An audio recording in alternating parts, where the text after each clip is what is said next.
তুই কোন কোনো শুনে উঠতে বলো না কেন? তো দেখো আকাশ হচ্ছে মেঘ, সেই ঠান্ডা, মরুচ গেছে পাকিয়ে, দেখো কি মরুচগুলো পাকছে।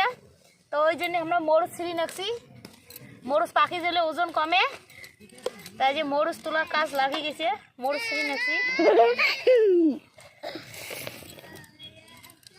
এই যে দেখো দম চলে না, মরুচ ছিঁড়ি যাচ্ছে। কাঙই যে নাই তা কি করে, কাজ তো করে খাওয়া খাবে, আর ভাতার টাকা পায়, ভাতার টাকা তো কুলে না, তা কি করবে? এলা ওই যে মানুষের বাড়ি কাজ করে করিয়ে খায়। এই যে দেখো কেমন মরুচটা পাকছে, দেখো দেখো এই যে মরুচ ছিঁড়ি নাকছি।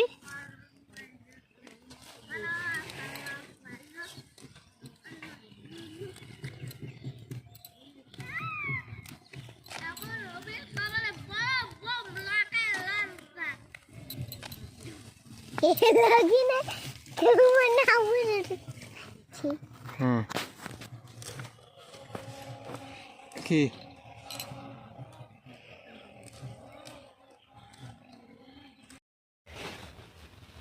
মরুচ ছিল হয়ে গেছে, এলা মাপি নাকছি। তো বাড়িতে ছিল না, ওই জন্য দিনের মাপা হয় নাই, যে রাইতে মাপি নাকছি, বাইরের লাইট নেই, তো ঘরতে মাপি লাগছি।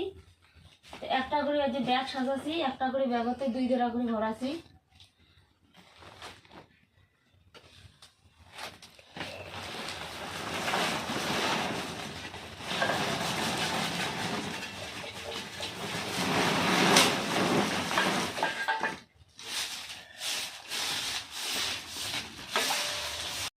তো পিঠে খাওয়া তো হয়ে গেছে, আরো খাওয়ার মন চায়।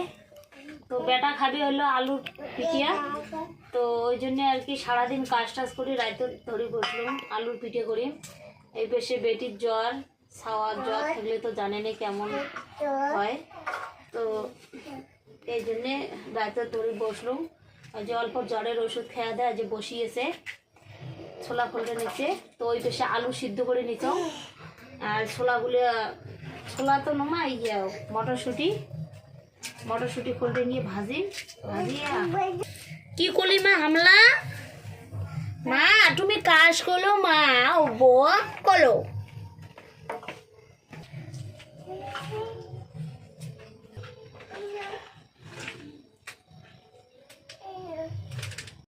জন্যে তো দেখো ইয়ে দিচ্ছি কি যেন খায়, মটরশুঁটি, তো মটরশুঁটিগুলো ভাজি নিয়ে নিচ্ছ।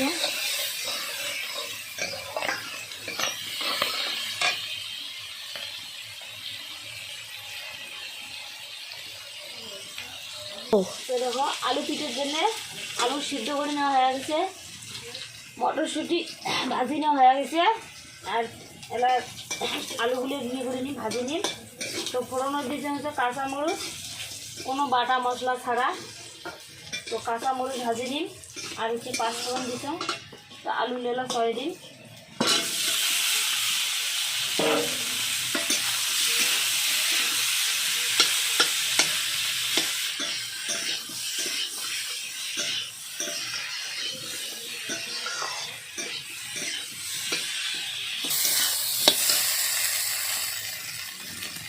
লবণ,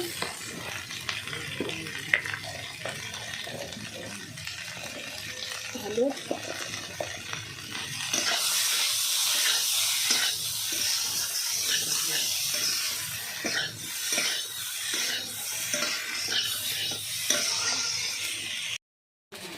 অল্প ধনিয়ার পাতা কুচি করে কাটি,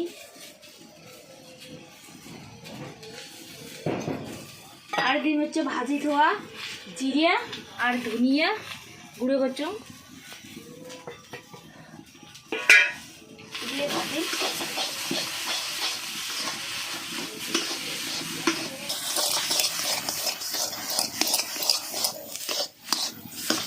এটি যদি টেস্টি না হয়, পিঠে খেতে কোনো টেস্ট লাগবে না। এই আলুর বেটারটা টেস্ট করে বানা খাবে, তাহলে পিঠেটা খেতে টেস্ট লাগবে।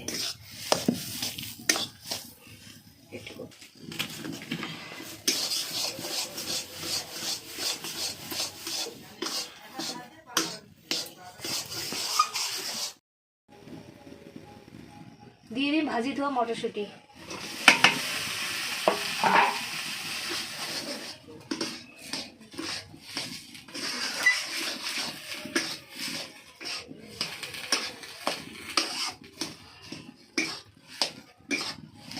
এটা কিন্তু যত করা খাবে তাহলে ভালো লাগবে। এই যে জিনিস করে খাওয়ার জন্য হয় না, কারণ বেটির খুব জ্বর, কাজের চাপ, ওই জন্য হয় নাই। তো ওখানে রাইতে বসে পড়ো।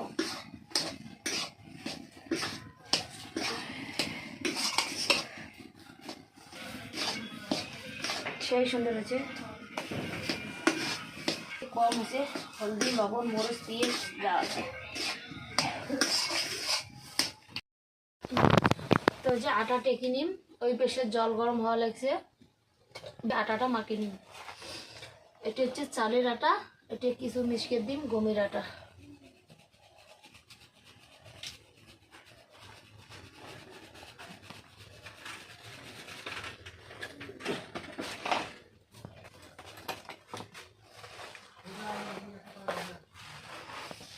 এই যে জল গরম হয়ে গেছে, আর আটাটা মাখিয়ে নিম। দিম অল্প খাওয়া সোটা, তাহলে নরম হবে পিঠেটা। লবণ,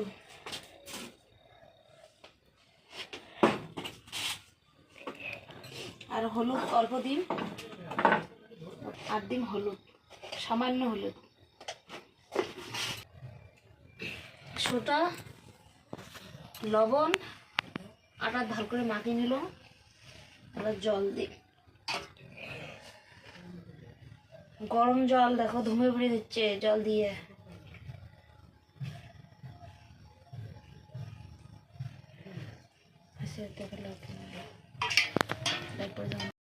যে এটা তরকারিটা জুড়েছে, এটা আটার বেটারটা বানা হয়ে গেছে।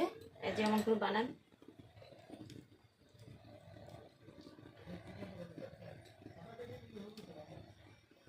তোর বাবা এলাম না রে বাজার থেকে। কয়টা বাজে বাবা? 7:38। তাহলে 8টায় বাজে যায়। আর এলাম নাই।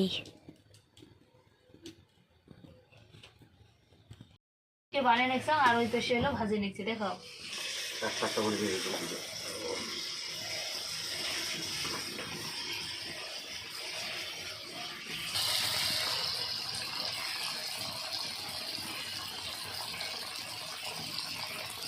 কিছু রান্না দেন।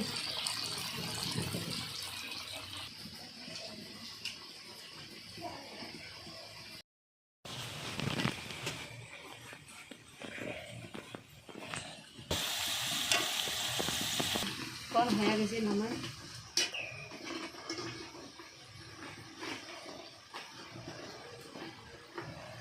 হয়ে গেছে, নামাজ হয়। নামান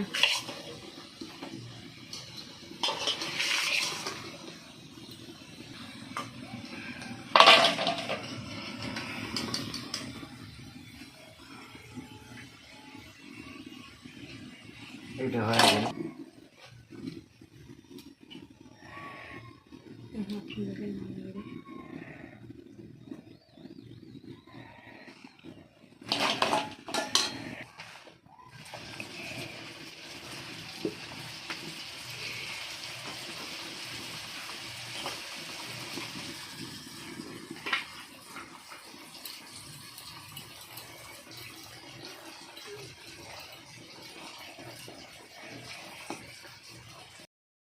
খাওয়ারটা স্বাদ হয়েছে কিন্তু। আর সেইটা রুটি আলুর তরকারিটা যে লাগে না সেইটা রুটি। আলুর তরকারিটার স্বাদ হতে ভালো।